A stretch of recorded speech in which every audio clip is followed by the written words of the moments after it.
Gordon, great to have you on. And there's been updates and changes to the March and Rally coming up on 28th of March in Edinburgh. So, do you want to tell us about that? Yeah, so we've changed the plan for the March and Rally. We'd originally were going to go with the traditional route for us, really, which is to meet on Johnson Terrace and go down the Royal Mile and have a rally at the Parliament. And everything was agreed. In fact, February 25, we agreed with the Parliament that we could use the space. And the reason we went a year ahead, more than a year ahead of the rally to them, was because we wanted to see just exactly how close we could get it to the Scottish elections. And they were happy with that. They'd even agreed to rope off some of the ponds for safety reasons, etc. Everything's going fine. And then with just a few weeks to go, they changed their minds and said it's too close to the election. This is our land, and you can't march and rally there unless you don't mention independence or have any political people speaking. And well, that's fine. We can do that. It's not crazy. Really me. I mean, it's the whole thing, and I have said when I press released about this that it wasn't just that they made that decision at the last minute.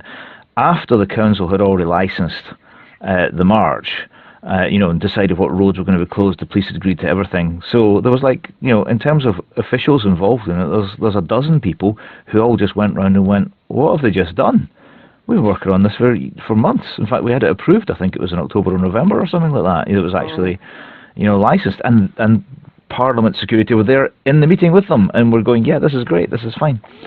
So basically, however, there's no such thing as problems. There are only opportunities, and I think we've made the best of this situation, which is we're going to start actually at Parliament Square.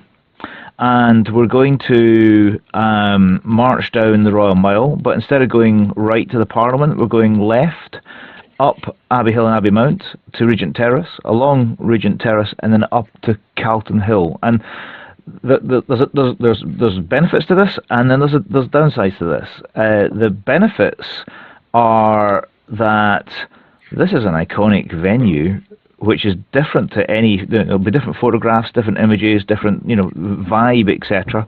It's also big enough if we're ambitious for this, and it's a bigger space. People will get a better view, etc. And the views across Edinburgh are just fantastic as well. And I do think it kind of, you march to the Parliament and you get to the Parliament and you're there and you feel as if you're protesting.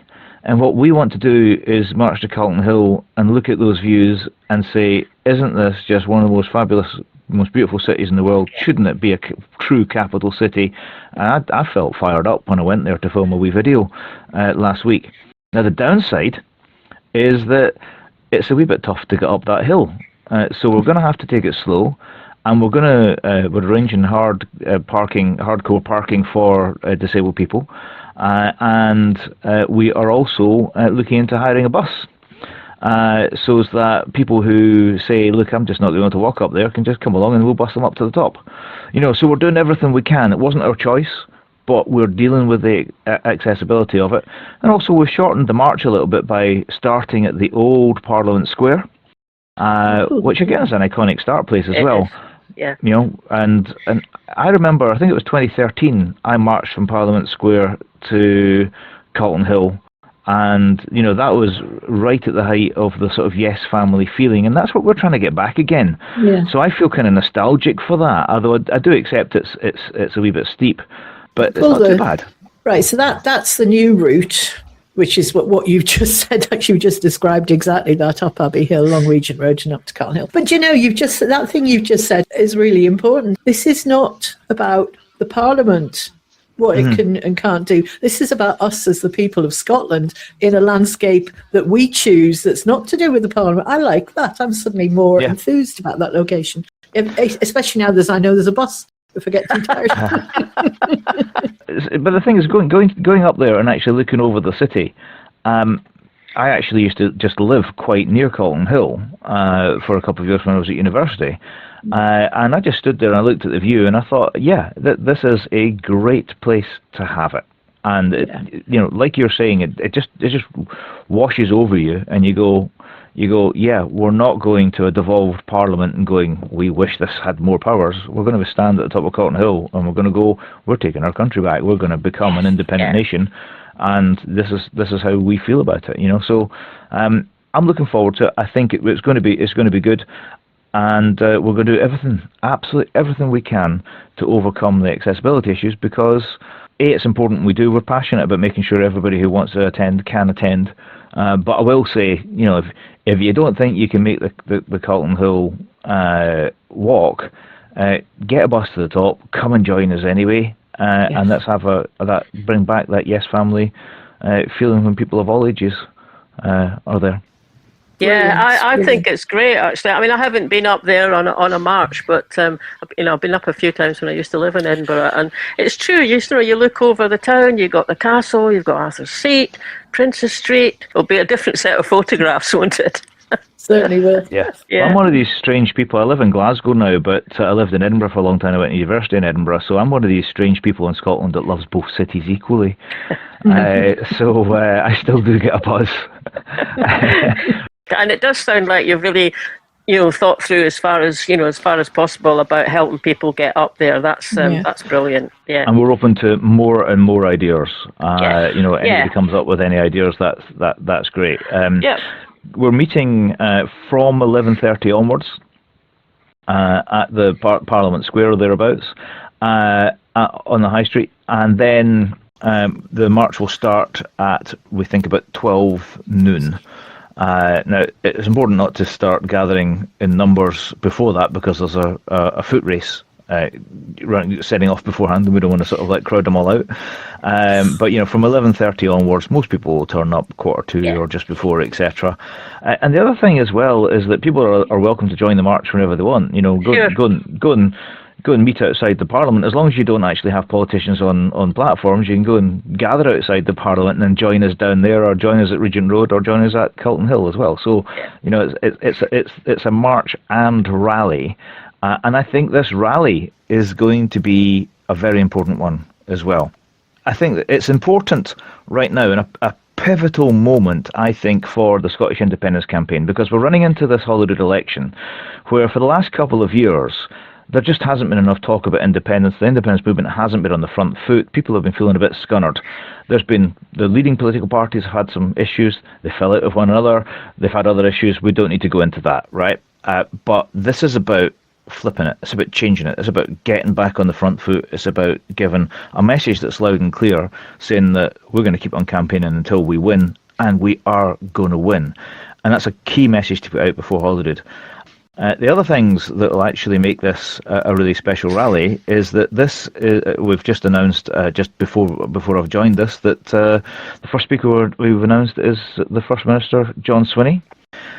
This is going to be John's first ever address to a Believe in Scotland march and rally, and it's his first since becoming First Minister. And that in itself will make news. So just as Humza's first address in Edinburgh made news, made the TV news as well, and I think that's quite interesting. We'll just have to keep changing First Ministers every time we have a march. It will make the news. I think it will also make the international news. And that's important. That's really important, isn't it? We were working with the Dutch film crew for the last the Believe in Scotland march in Glasgow. So they actually ended up getting an interview with Humza walking along. So it is international. I got hold of Humza and said, because he was just next to me, if you remember, and I said, "Would you want to talk to these Dutch guys?" And he's a politician. He just did it off the cuff. It's great. It's actually funny that the Glasgow march had Marlene was actually on the banner at the front of the march. Yeah. Well, that picture, have you got that? Great. Yeah. There we go. That became an iconic image there. So there's Marlene with Humza, Pat Kane, Martin Compston. I think she shoved me and Ross Greer. We were walking behind her. She shoved us off the banner. Yes, I think you were behind. I could just see Ross. And Richie Benton.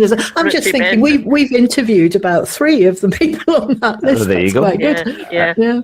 The thing I was going to say about this is that this, even last week, I think it was either the Times or the Guardian used that image when talking about Scottish independence.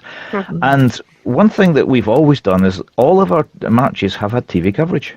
And we're professional at doing that, but also we're putting on events that First Ministers are willing to come to, and the combination of that and the imagery that we get is going to make it kind of iconic. It's going to be, we want to make sure that people are saying in the media, because although we're talking about independence, the media aren't talking about independence. So we're going to get the media talking about independence before Holyrood, and this is going to be the only imagery that they can use.